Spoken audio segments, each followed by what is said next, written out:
everybody, welcome to Biters. This is Dianne. And this is Marnell. And we are on the wrong side of where you are now. Aren't we always? In other words, we're podcasting Fear the Walking Dead, Season 4, Episode 7. We've got one episode left in the first half of the season. I'm excited. It's crazy. Yeah. It's gone so fast. It has, but there's still so much left. And then my question for you is, so it must be that Preacher is going to be on for the interim. That's what I'm thinking. So, God, there's not even a return date for episode 9 for Fear the Walking Dead. It just says 2018. It's got to be toward the end of the summer. I imagine it'll be after Preacher and then obviously before Walking Dead. Right. But that said, we're going to get our Preacher podcast up and running again. Yep, we have the season 2 finale. We do, yep. Season 3 finale, one of those. Season 2 finale. Season 2 finale, and we will get that up and running before season 3 premieres, hopefully. And it premieres on June 24th. Yikes. Yeah, it's coming up fast. It is. Well, it was so strange to have a week break. I mean, I wonder why they did that. Like, why did they give us a 1 week break and then like 2 episodes and then the mid-season finale, or an episode and then the mid-season finale? Like, it was very weird to have last weekend off from podcasting, and then we're coming up and having a couple weeks off again. It always seems to be a timing thing. I mean, they're timing it so that they've stretched out their number of episodes properly. I'm sure that's what it is. That's true, because whenever they're trying to get something over with, they give us doubles. I would just like to say, by the way, to anyone who's listening, if I'm slurring more than usual, I'm not drinking. I didn't injure my brain again, but I did fall down and smash my face about a week ago. So my lip is horribly swollen and I've got sutures inside of my lip. So if I sound funnier than usual, I do for a reason. I don't think you sound like you're slurring, but when you say lip, your P's pop. And I've got my pop filter on my microphone, so it's got to be the injury. Well, and it's not even pop. It's just, I don't know. Maybe I'm reading into it because I know that you're injured. So this whole walking thing, it's just really challenging. Maybe you should always ride a horse, but then again, that's how you got injured in the first place. So. Well, and I was walking with the horse when I got injured, so maybe the lesson is stay away from horses. Not going to happen, but a good thought. And I told you what I was going to do. I was going to replace your riding helmet with a football helmet, and you had to wear it within 10 feet of anything with boots. Because, hey, those goats can be really mean, too. So they can, and they're fat. My God, the last time I held them when the farrier was here to do their hooves, they're huge. They're little tiny goats, and they're huge. That sounds delicious. Believe me, if we had not found a home for Doug, he would have been food. But we digress. It's easy to digress. It is very easy to digress. So, did you rate this episode? I did. I rated it 3.7 unexpected visitors. I rated it 4 out of 5 melted Mel's. I didn't like it as much on the first watch, and then I was more engaged the second time I watched it, and I enjoyed it. I got a lot more out of it. I wasn't paying good attention the first time I watched it, and then when I rewatched it, I was on my laptop on my lunch hour at work, so I was like hyper focused on it. So yeah, I liked it. I have a feeling that I'm going to like the next episode a lot more. Coleman Domingo gave an interview to sfgate.com. I don't know who they are. It's got to be a San Francisco. I would guess it's got to be a San Francisco publication. Oh, yeah, look at this. It is. So sfgate.com, he gave an interview to them and said that answers are coming. They will tie things up in the mid-season finale, and it will be the end of the two timeline story. Ah, so, okay. I'm very excited for that because I think what's going to happen is what we've said is going to happen all season, and that Madison's dead. And that's why everyone's so cranky. I think so too. And Thomas O'Mara has some comments that I'll share at the end of the podcast because I think he agrees as well. Yeah, I was actually just listening. I skipped around a couple of our previous podcasts today because I was trying to make sure that who we had done for characters. For future cast. Yeah. Yeah. So I was skipping around and I did hear you were reading some of Thomas O'Mara's stuff, and he does agree that Madison's probably out. It certainly explains why our cast members are so angry. Yeah, definitely. So I have a few numbers for just in case. I couldn't find very many, which was kind of a bummer since we're basically 2 weeks out from that episode. I couldn't even find the Live Plus Same Day for the general viewing, but Live Plus Same in the 18 to 49 group, there was a little over 1 million viewers. It was 18th for the week, for its overall week in the 18 to 49 group, but it didn't make the overall top 25 in the general group. So it really seems like the 18 to 49 age group is really, really supporting this particular show, even more so than Walking Dead. But the numbers are still down from the premieres. The numbers are down from the premieres, but it's actually been holding its own fairly well. So I think if I had been able to find overall numbers for this episode, I probably would have found numbers that were similar. It's been in the high 2 to low 300 million range in same-day views. Well, and it usually is on at the same time as some super sports ball event. And that's why it, for example, playoffs. It didn't make the overall in the week of cable for the week of the 20th. Right. Because there was tons and tons of basketball. Yeah. So, and news, the news shows almost always overwhelm many of the cable television series because, let's face it, whatever side of the fence you're on, the news is just crazy these days. Fact is stranger than fiction nowadays. It is. The zombie apocalypse has nothing on the evening news. No. Not at all. I don't have a lot of numbers, but that's what I had to share. I was actually reading TV by the numbers tonight, and I was thinking, it's kind of funny that I'm even semi-coherent about things like this, because 4 years ago, if you told me I would be religiously looking at Nielsen numbers, I don't know that I would have agreed with you. So I don't have a lot on the writer or the director. The writer was a woman named Melissa Scribner Love. She's got basically 5 writing credits: Fear the Walking Dead, a series called Rosewood, Person of Interest, which I'd heard of, CSI Miami, and then a show called Life. Is it a show or a movie? It was a show. Okay. There was 2 episodes of it that she worked on. Okay. And then our director was Sarah Boyd, who actually was interviewed a little bit on Talking Dead. And she has worked as a director for Colony, Bates Motel, Fear, and she's got a new series called Sacred Lies that looks like it's got a series title but doesn't have episode titles yet. It's just, she directed episode 1 or episode 3 or whatever. So, I'm not sure where that's coming out. Huh.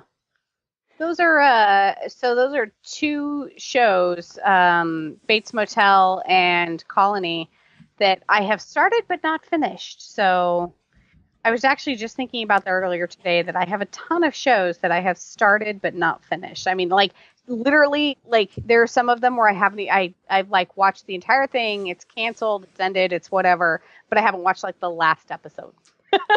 I have heard that Bates Motel was good, but I haven't watched it. I have to admit, I have been on a little bit of a guilty pleasure binge. I've been reading all of this occult stuff.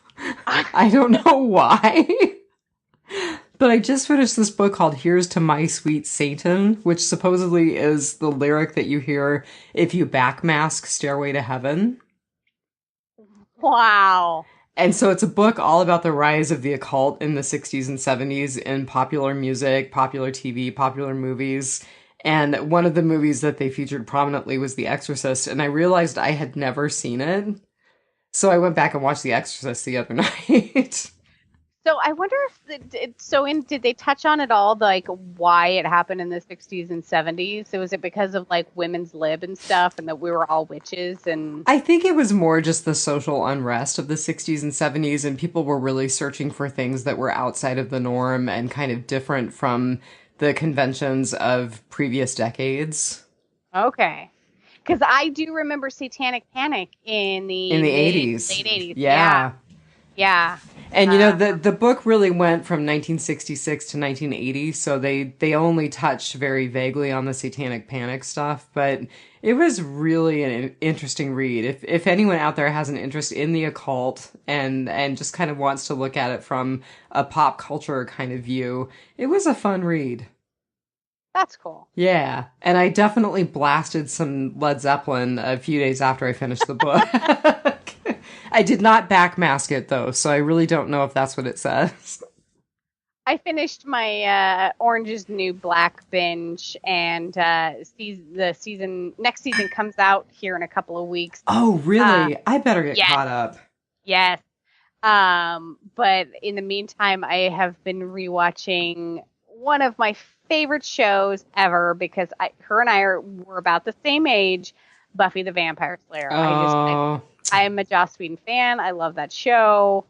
Like, yeah. So that's what I'm doing with my time instead of doing anything productive. Yeah, well, you know what I'm doing. Knitting and tripping over your horse. Yeah, pretty much. Yeah. Yeah. So, do we have anything for Whisperer's Corner? Because there's absolutely nothing going on in the Walking Dead universe right now. Not true. No. Totally not true. I know. I'm being facetious. Oh, okay. Because I was going to say, since the last time we podcast, the huge news that Andrew Lincoln is leaving the series came out. Dun, dun. Duh. Yeah. Can you believe it? Well, so what's your reaction? In all honesty, what's your reaction? And I'm not going to diss you either way. I am very surprised that he is choosing to leave at this juncture because my thing all along has been I think that it's going to end in like a season or two. I think they're going to wrap it up. I think the ratings are petering out and they're going to try and end it on a high note. They're not going to take this horse out and beat it to death or anything. So I'm like, what's 2 more years on the show, dude? So I'm a little disappointed that we're not going to see him to the finale, the series finale. But I love losing a main character. Like, it's always so shocking and sad and provocative that I can't say no. So there's a lot of discussion, though, that they're just going to kind of gently phase him out versus kill him off. No. Go read an article on Digital Spy. Oh, really? Titled, Is Rick Grimes Going to Meet a Grisly End on The Walking Dead Season 9? And apparently Digital Spy says yes. They say, oh, heck yes. And the 2 other characters are going to go out with him. Oh, dear. One being Maggie, because we're all she signed up for season 9, but she also is on Whiskey Cavalier. Right. And sure, she signed up for season 9, but like, is that all the way through season 9? Like, because, Frank Delane is still technically on Fear the Walking Dead, even though his character's dead. We see him in flashbacks. But, I mean, they could kill her at a mid-season finale, So she may not be all through season 9. Rick might not be all through season 9. So who's the other character they're saying? Someone who's dead in the comic books. Someone who's dead in the comic books. You will be upset if Carol. No. No? No. Ezekiel. Yeah. Yeah. Yeah. Not So that not that we're spoiling anyone on anything. no.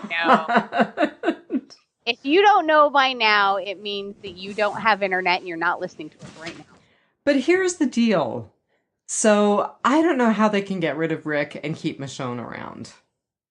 And Denai Guerrera now has this huge, huge world in the Marvel world that she can go and explore.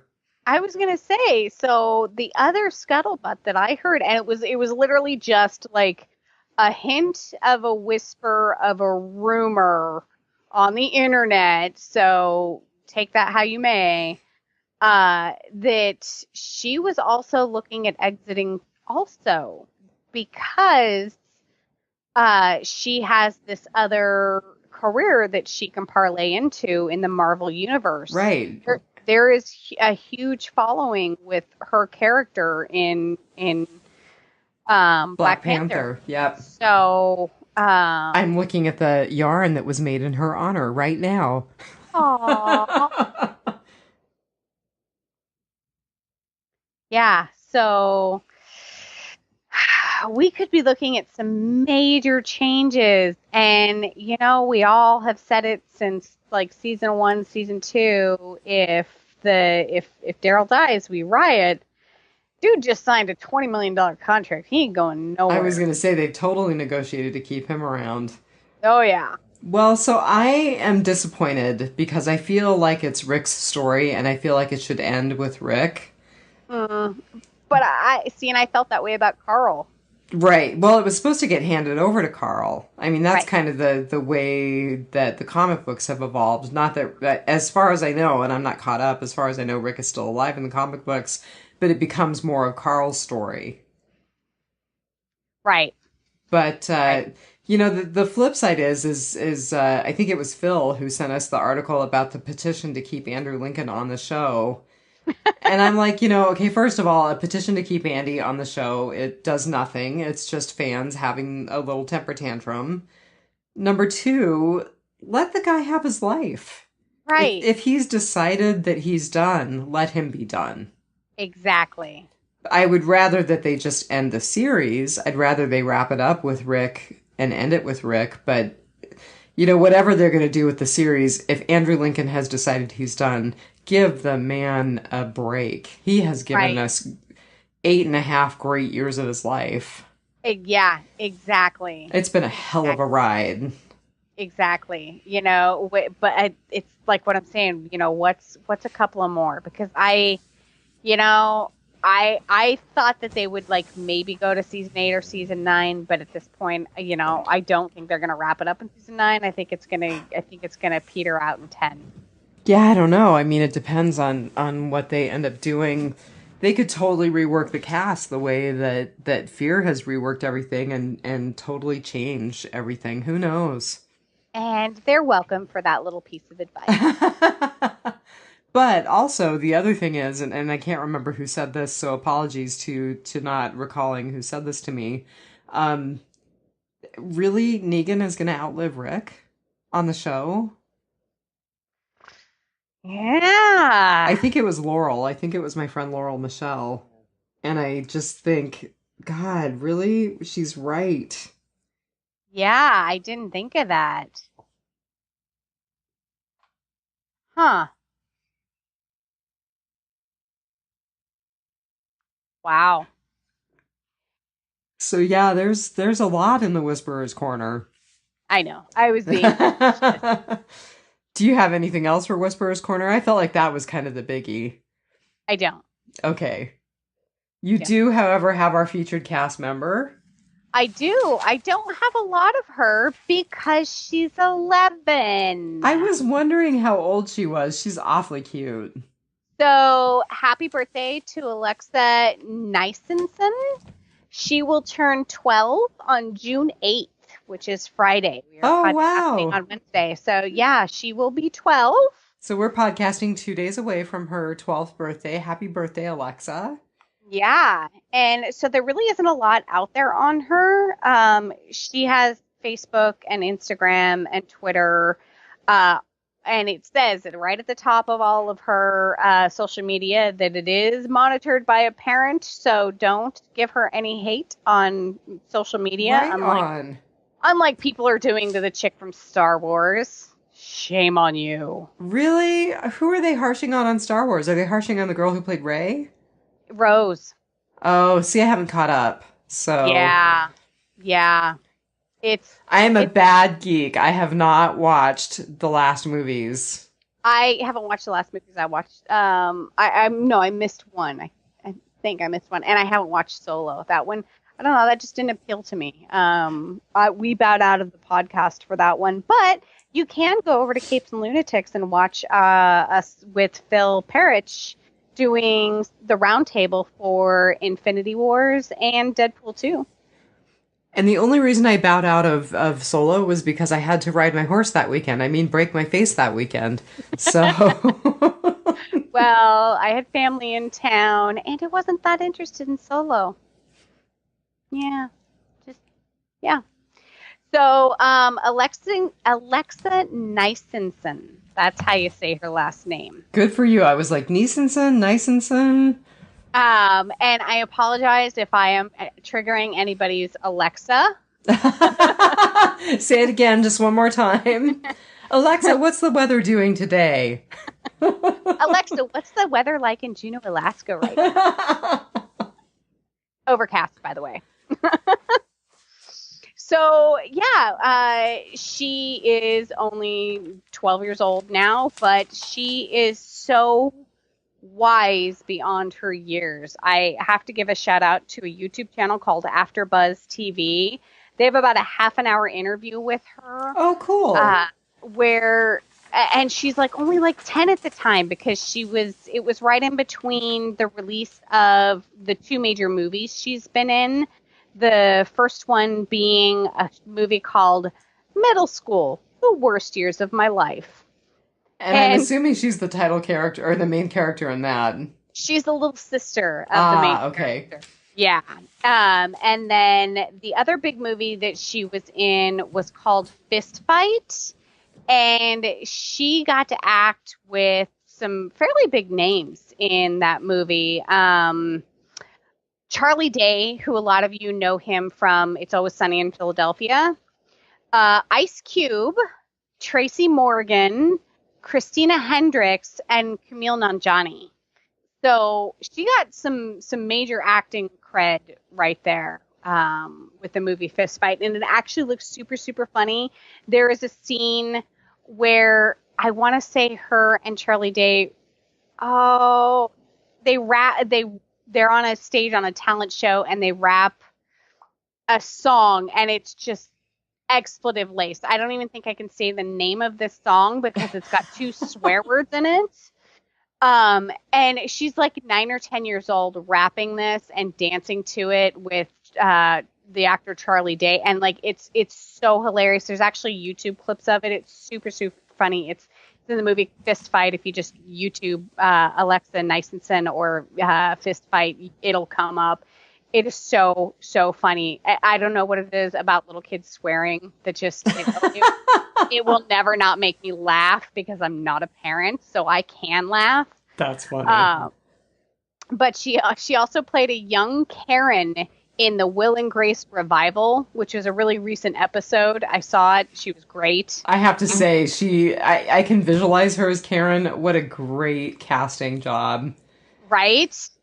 She, like, all of the movies that she has been in thus far, she's played like this super sassy, like, little spitfire. And this role on Fear the Walking Dead is such a departure for her.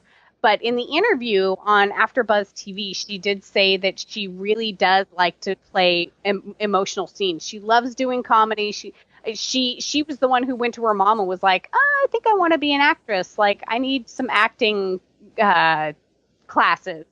And so her parents went out and got her acting classes and got her a manager and everything. And the rest, as they say, is history. But, I think she's doing pretty well for herself. Her next movie coming up is in post-production right now. You are probably going to want to see it. Oh, I see the title, and I think I probably do. Yes, it's called Orphan Horse, and it's with another big actor, Jon Voight. Oh, a young runaway girl hides out in the barn of a retired horse trainer and forms a bond with his troubled filly, even though whoever wrote the thing can't spell filly. It's kind of like PHAT, fat, instead of FAT, right. Fat. They spelled Philly PHILLY, like the abbreviation for West Philadelphia. That's pretty bad. That's funny. I didn't even catch that right until you said it. I have to tell you a little story. So one of my friends, my neighbor, actually met and danced the night away with Jon Voight at a party up here on summer solstice a couple of years ago. Oh my goodness. So Martin Boozer, who is a very famous Iditarod musher for people who follow dog mushing, has a yearly summer solstice party at his kennel. He has a lovely home and a bed and breakfast and does professional tours of his kennel. And my friend and neighbor is quite good friends with him, and he usually ends up having a well-known face or three at his party. And a few years ago, it was Jon Voight. Huh. Any relation to Carlos Boozer, the basketball player? Nope, no relation. Okay. The only reason why I know that sports ball player's name is because he's from Juneau. Yeah. Yeah. You even got the sport right, but because he was from Juneau. Yes, he actually runs a basketball camp here every year, something to give back to the community. So, but that's really cool. Yeah. Alexa is a big up and comer. She's got some great credits to her name, her very young name already. She just started in 2015 with the show Constantine, which is another show that I have started but not finished. It's another show I need to watch. Yeah. She also is she's in 2 episodes of a show called Good Behavior, which looks like it doesn't have a season 3. It looks like it was 2016 and 2017. Nothing for 2018, but it looks like a really good show. I think it was on my list at one point, but they're all on my list. I can't even finish a show, let alone start new ones, because I'm rewatching Buffy for like the umpteenth million time. Well, get ready for Preacher, sister, because we got to be on it better than we have been. Right. Right. We got to get this show on the road. Quite literally on the road.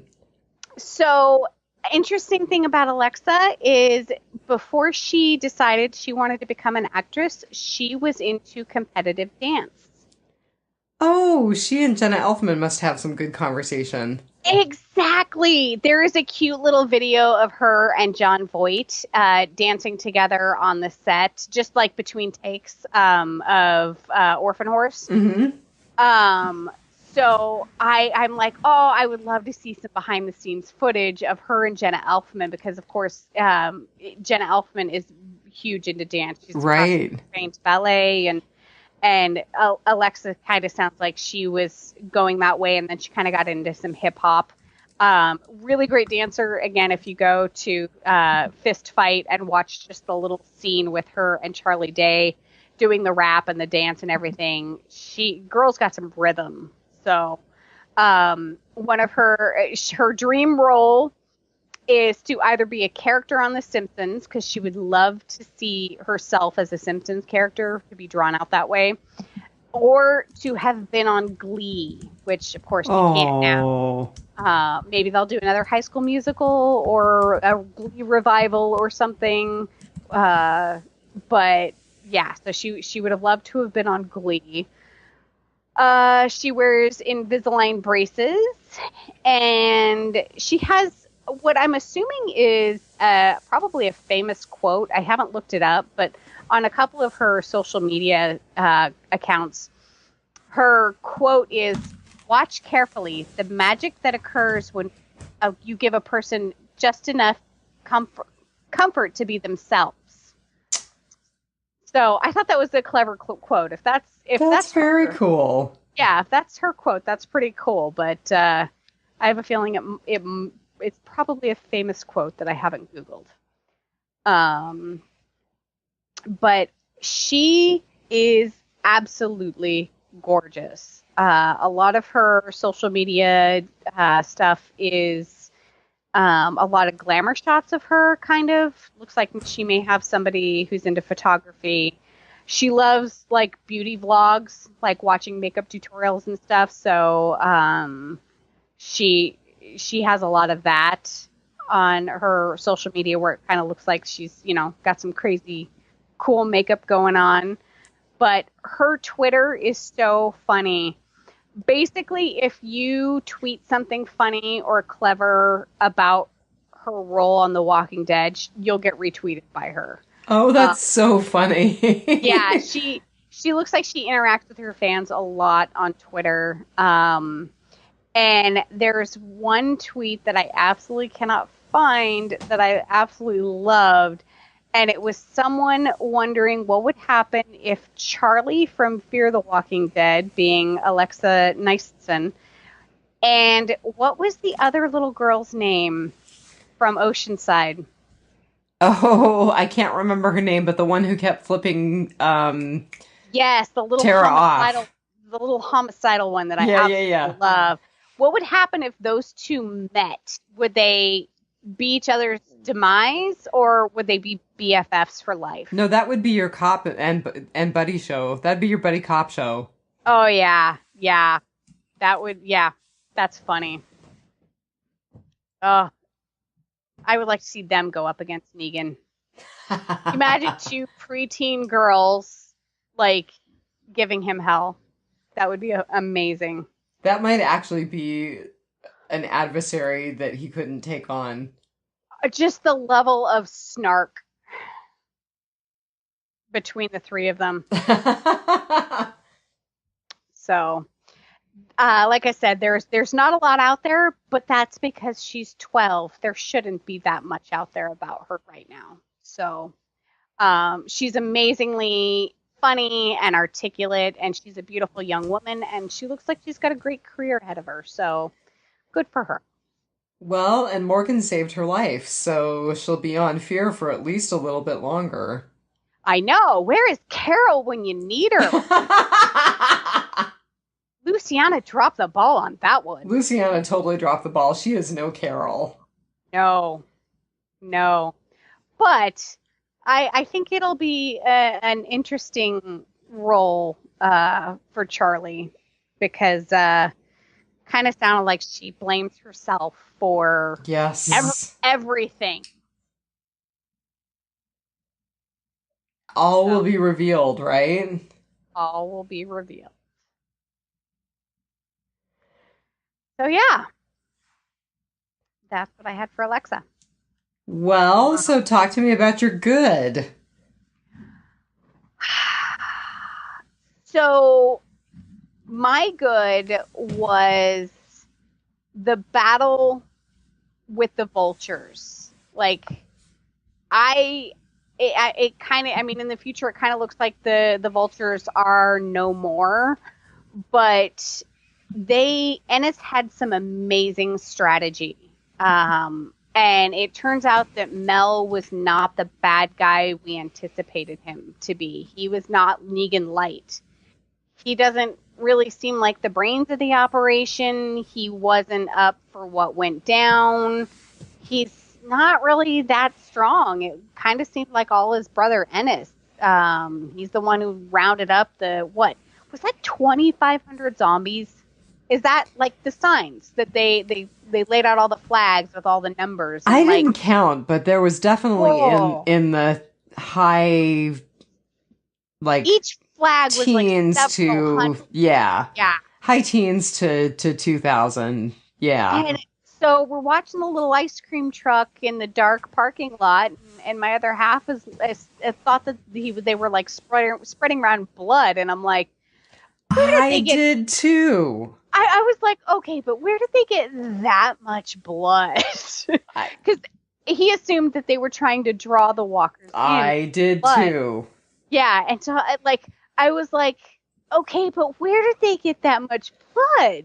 Tell him he So, was not alone. okay, so, if you're out there, you are not alone in thinking that that was blood. I wasn't going to automatically dismiss the possibility that it was blood, but I was just like, did they find a herd of cattle to slaughter? Like, where did all that blood come from? So, no, not only did they use germ warfare, but they also used flammable germ warfare.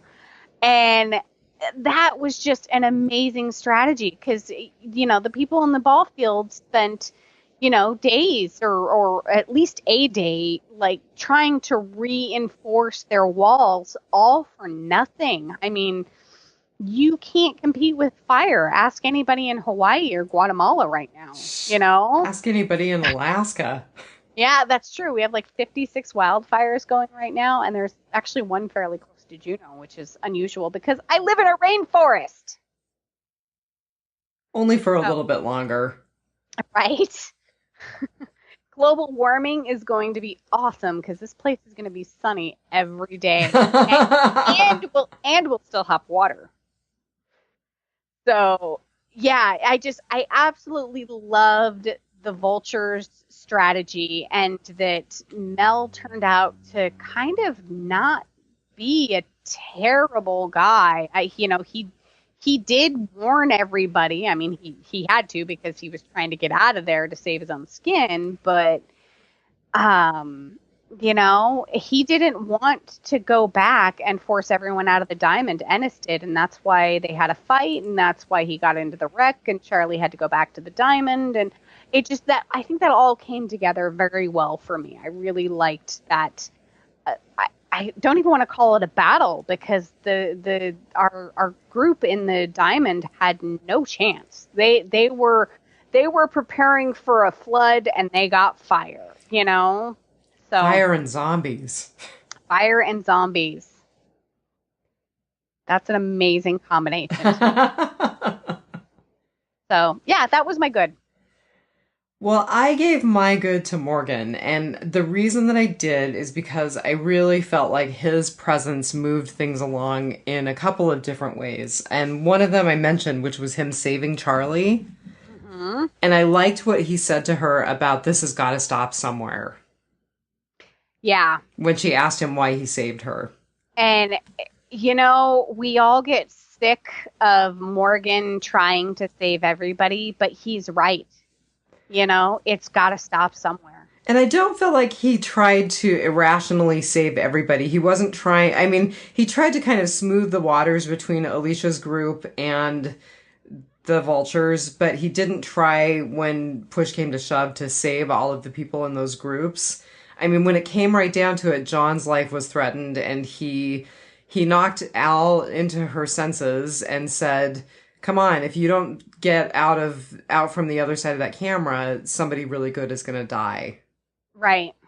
And so I liked that. I just liked that he had this pivotal role in saving these two characters, John and Charlie, because I think that they're going to be important in the long run. And I think they're going to be with us for the long run. At least I hope so, in terms of John Dory's case. Yes, definitely. And I'm really curious to see where Naomi, how she came out in all of this, to everyone thinking she was dead and she's not. And, is John going to die now that we have them back together? And yeah, I was really skeptical of Morgan being the crossover character, but I cannot see another character being as good in this role. I think so too. I mean, I think he's the right person at the right time in this conflict. Absolutely. Definitely. So that was my good. Good. What's your bad? So my bad was the initial fight in the episode. And the firefight. Really, right. It's just the firefight. It's just one little thing that sort of ruined it all for me. It's the scene where Alicia and Coleman Domingo Strand. It's the scene where Strand and Alicia are Alicia. I think Alicia sees Naomi and she's like, she's right there. And Strand is like, yeah, but that's just one of them. We want to get them all. while he is wearing like 20 grenades. Really, dude, you could just end this now. Oh, that's funny. I totally missed that. Yeah, he's wearing this like strand, haha, of grenades around his like shoulders and waist and stuff.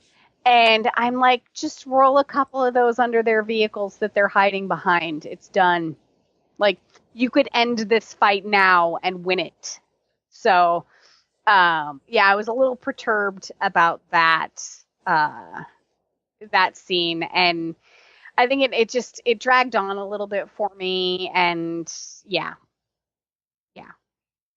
So it was a very minor bad, but nonetheless. Well, my bad is sort of related, and it's Alicia, and it's primarily from those scenes. She is so reckless. I mean, she has just gotten to the point where whatever has happened, whatever has made her so filled with rage, she has gotten careless. And I agree with that. That's really bothering me. Like carelessly shooting John Dory when she was trying to shoot Naomi, and just being so reckless during the firefight that they had. It just really bothers me. Yeah, I mean, she was running out in the open and firing at people, and she wanted to go after Naomi, and Strand had to pull her back. So I definitely agree with that she is becoming reckless, and it hasn't bitten her in the butt yet. So, but I think it's going to. Yeah, we'll see where that goes. So mine too was a relatively minor bad, but it was very distracting for me that she was just so reckless throughout that fight. Interesting. You know, I mean, what's the old expression, hold your powder? Isn't that what it is? Keep your powder dry? Keep your powder dry? I don't know. She's not doing that at all. She's going for broke, and she's not thinking at all about the consequences of her behavior in this fight. Well, she's lost at this point. I think she's lost everybody. I think you're right. I mean, I think she has too.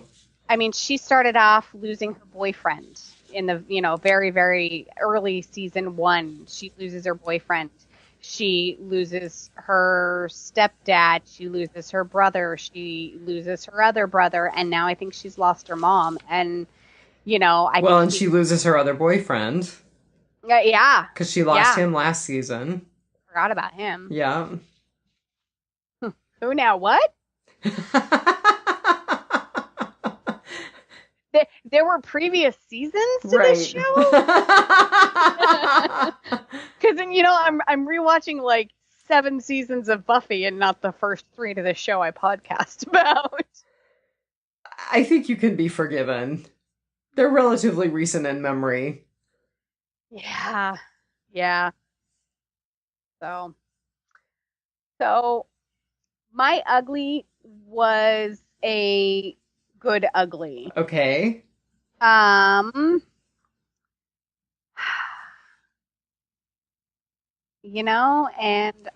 it's the it's a very minor scene, but it seriously made me laugh out loud. It was when Mel is laying in bed and Naomi goes over to check on him, and he slides his cuff off of the bed and grabs her knife and holds it to her throat. And tell me, this is like a nurse's like crisis calm, where she just like looks at him and pokes him in his fractured ribs. And of course, anyone who's ever had any sort of rib injury knows that will instantly make you recoil from anything you are doing. I don't care if you're holding a baby, Oh yeah. But she didn't even phase her that he quickly held a knife to her neck. She just poked him in the ribs and he was done. Well, do you remember that nurse who was assaulted by that police officer, assaulted and arrested? Yes. I say assaulted and arrested because I felt like it was really assault on her person when he arrested her in the ER. Yes. Nurses are used to that crap. Nurses are used to having to take care of themselves in exactly these kinds of crisis situations. So I'm not at all surprised by Naomi's response. So an interesting little bit of trivia from Juneau News is, probably Alaska, but we have our state legislators meet here in Juneau in the Capitol, and so we get a lot of news on bills and things that go through House and committee and everything. It is now more easily to it's easier to prosecute people who assault medical staff. Good, it should be. I was thinking, wait, why is it hard to prosecute people who assault medical staff? And it came to light because we have such an opioid epidemic here, and the frontline staff who sees these people are EMTs, are firefighters, are nurses and doctors at our hospitals. And they're the ones who see these people in crisis, and it happens all of the time that people are assaulted while they are trying to help, or assaulted by people who are drug seeking or in a state of detox. And so it is a tough job. I mean, there's a reason why there's a 10 less years to retire for that sort of personnel in a governmental capacity. It's a 20-year retirement instead of me, who sits behind a desk all day. I have a 30-year retirement. It's just it's so difficult on your body and your psyche. Look, I've got to tell you, I had a situation today where I was like, I'm not going to get killed for providing care to transgender people, which is something that I've started working in.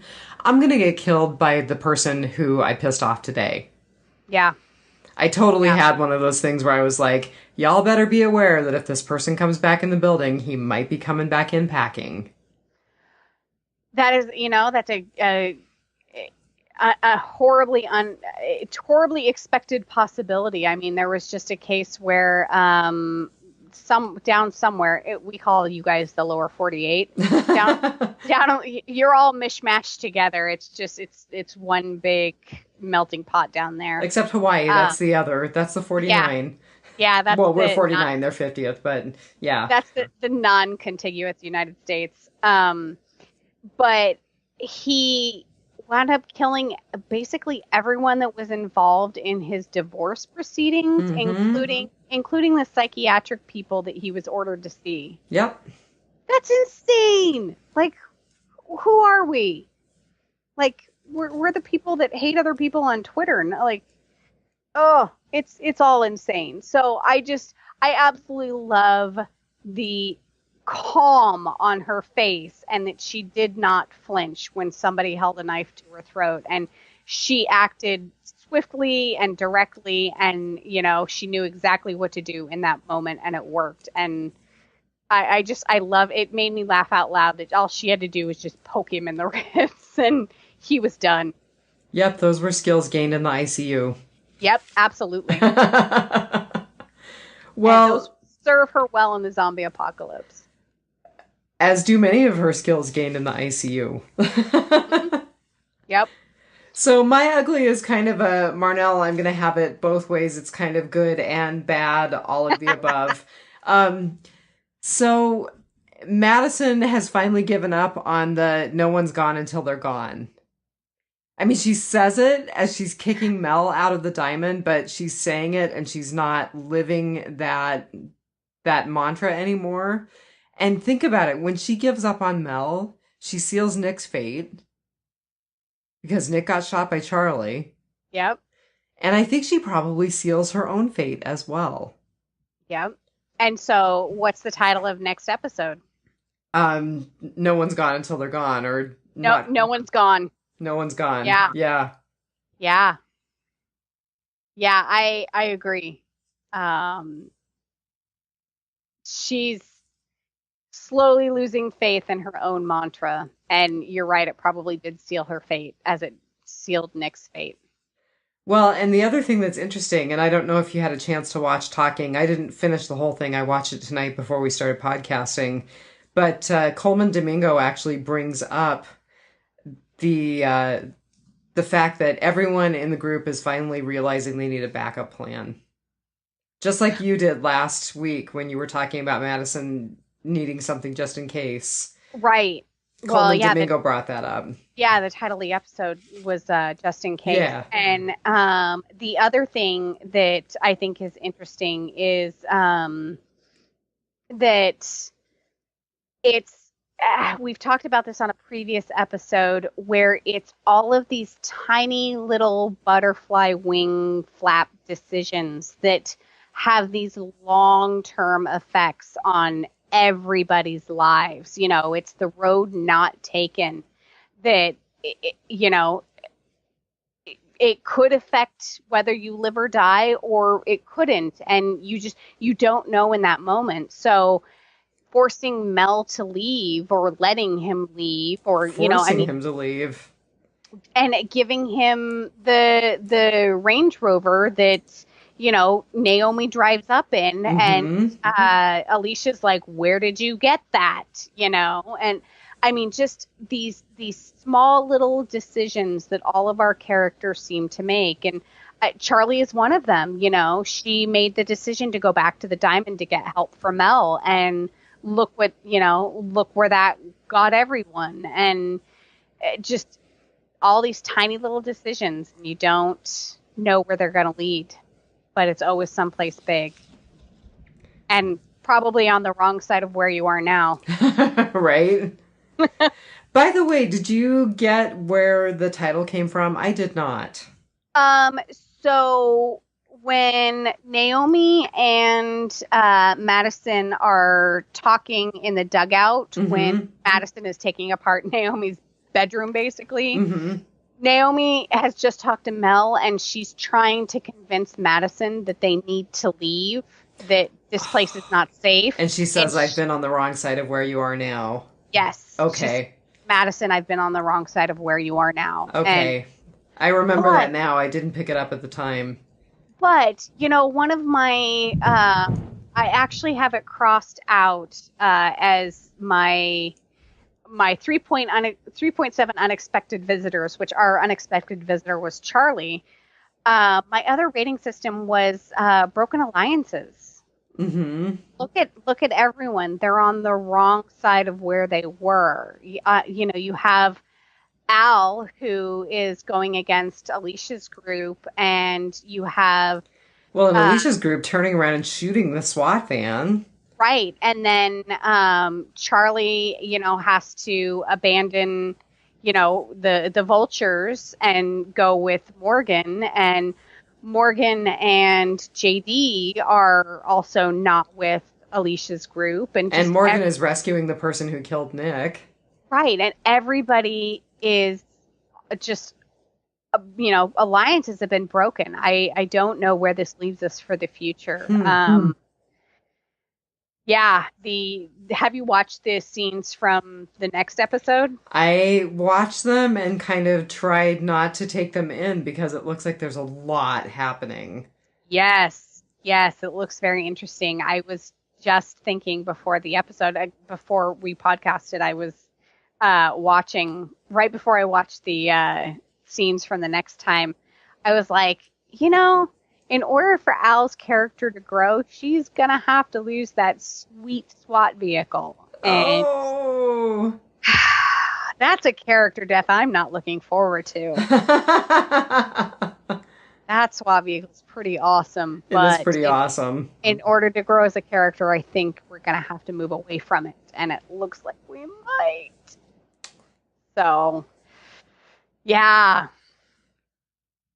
Looks exciting. Well, I guess we're officially into rotting potpourri. Sure. Oh, and just really quickly, I don't know if he's still listening, but happy birthday, Brian, who named Rotting Potpourri. Ah, yes. It was his birthday this week. Happy birthday. Yeah. You almost share a birthday with Alexa. So what do you got?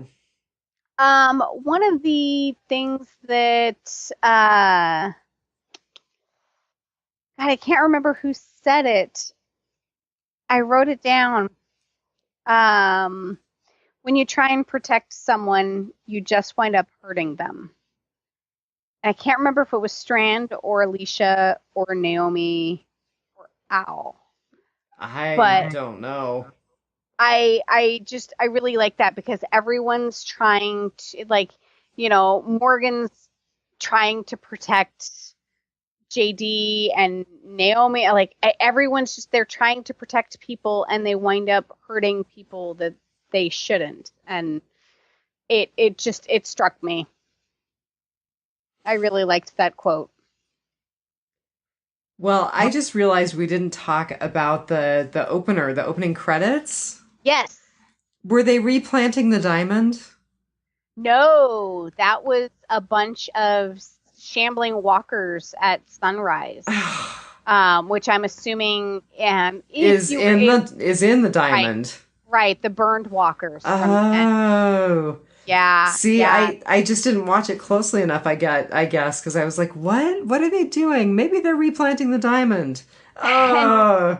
Thank you for reminding me, because what I do is I watch the intro, separately, like after I've done my watch and my rewatch. I watch the intro and then I go back and I watch all of the other intros to see if, like, what's kind of changed. Right. And so I watched that intro about 6-7 times, and I would have felt really bad about forgetting again, because it's something I have promised to do, and it's a really cool little feature that they've added into the show. Well, I wrote it down in my rotting potpourri, but I got it wrong anyway. It's not easy. It's the changes are usually very subtle, and you don't always know what they mean. Like, I got that they were walkers, but I guess they kind of look a little charred, but it's like, why did they do it with that pinkish sunrise behind them?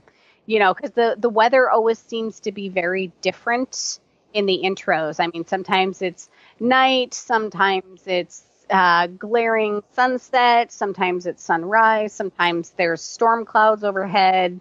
It's all different. So, read into it what you will. Mm-hmm. So, yeah. We got anything else for rotting potpourri? I actually don't think that I do. I don't think that I do either. I'm very, very excited about the mid-season finale. And I think that we are really kind of out of characters to profile. Maybe? I don't know. We'll find out. Yeah. You never know what's going to happen. Yeah. I think the only one that we kind of haven't done is, I mean, we know that they're dead now, but that doesn't mean they're not on the show anymore, is the guy that plays Cole and the guy that plays Ennis. So maybe it'll be one of them, or maybe they'll introduce a new character for the mid-season finale. Who knows? Anything's possible. Yeah. Well, I don't really have any particular feedback from our Facebook page, but I did see a lot of likes by names that I didn't recognize, so I want to say welcome to the new listeners. And thank you very much for liking our page. Yes, give us a like, give us a share. You can email us, you can message us. It doesn't even have to be about Walking Dead stuff. What's your opinion of Miss Universe dropping the swimsuit pageant? Inquiring minds want to know. I'm totally invested in this. Well, I will tell you that from the other side of the door, Smalls just said, Smalls like the swimsuit category. He's very disappointed. Yeah. So the funniest thing on Twitter today, I'm totally going to digress from Walking Dead stuff. The funniest thing I saw on Twitter today was there was a girl at a sports ball game, baseball, and she caught the ball in her beer cup. Oh, that's awesome. And then she chugged the beer. Oh, that's even better. If you're dating her, marry that girl. She is awesome. And so somebody on Twitter was like, this needs to replace the swimsuit competition in the Miss Universe pageant. Oh, I like that. Marry him. He's funny. Yeah. You just found the match. So yeah, you can contact us about The Walking Dead. You can contact us about the other stuff that we do with Phil Parrish over at Capes and Lunatics. Yeah. Pretty soon you'll be able to talk to us about Preacher yet Preacher. again. If you have not watched it, please do. It's a great series, and I really worry that this is going to be the last season. I do too. We knew from the beginning that it was going to be a tough road for Preacher just because of its source content. It's like, how are you going to put this on television? There is a character named Arseface. Oh gosh, I lied. I do have some feedback. I have feedback from Thomas O'Mara. I thought you did. Oh my god. I almost failed. So, he gave this episode 4.26 horrible mullets out of 5. Who had the bad mullet? Oh, thank you, Thomas. Jenna Elfman. Hated Naomi's hair. Okay, thank you. I hated it too. It was horribly distracting. It looked terrible. It looked like it was from an 80s rock video. I was going to say, is this Mad Max Beyond Thunderdome all of a sudden? Yes. No, it's not. Good. Yeah. Well, we're all on the same page there. Yeah. Hated it. He said, I didn't believe Nick's acting. It seemed fake. No fear of Alicia or Nick dying in the car because we know that they survive. Again, Madison is prominently holding the hammer. She's dead. And a nice nod to Dale. The assault tank has a dancing hula figure on the dash, just like Dale has in the RV. I think I did mention Which was a good catch. Yeah, one of the first episodes, I complimented her on her dash accessories. I did not realize it was a callback to Dale, though. I thought that was really cool. Neither did I. I noticed it because in like one of the very first scenes that you see it in, it looks like a zombie hula figure. But then like 3 minutes later, you see it in a different light and it's not. But I was like, oh my God, did they seriously have a zombie hula figure in a zombie show? That would be very meta. That would be. Was that all that he had to say? That's all that he had to say. Except that he thought it was better than any previous Fear the Walking Dead episodes, e.g. The Cosmonaut and Lightning Striking. And I said, yes, way better than Franken Zombie. That's funny. So, I also, I did get Alicia's gun wrong that she uses to shoot JD with. I think I called it the M20 or an M30, and that's actually what she shoots the ambulance with that Mel is in. And there is an Internet Movie firearms database. So if you are ever curious about the firearms used in any of the episodes of Walking Dead or Fear the Walking Dead or any other movie or television show, there is an Internet Movie database for firearms. Really? Yeah. Huh. Who knew? You know, I have dated enough guys that have been very retentive about you're holding the gun wrong in the movie, and they just totally spoil the movie and talk all the way through it because somebody is holding some firearm wrong or calling it a magazine instead of a clip or a clip instead of a magazine. So I absolutely believe that there is an entire population of people out there that is kind of like Wikipedia, where they're going in and they're putting the information in and correcting each other and everybody else. So, yeah, totally believable that there's an Internet Movie database for firearms. But it's handy, so thank you for creating it. There you go. Yep. Well, I don't have anything else. I don't either. So, happy birthday to Alexis Nicison and Brian Eikenberry. And join us next week for the mid-season finale. The mid-season finale. Oh my God. I'm excited. Like, who thought a year ago we would be so excited about this show? Right? Not me. But until next week, just remember, take it one dead day at a time. Very nice. All right. All right, Diane, wear your helmet. God. And then I'll get whiplash because my face will hit first and my neck will bounce back. Oh, but you won't have any more scars. That's true. That's true. They'll all be on the inside. All right, everybody. Have a good week. Have a good week.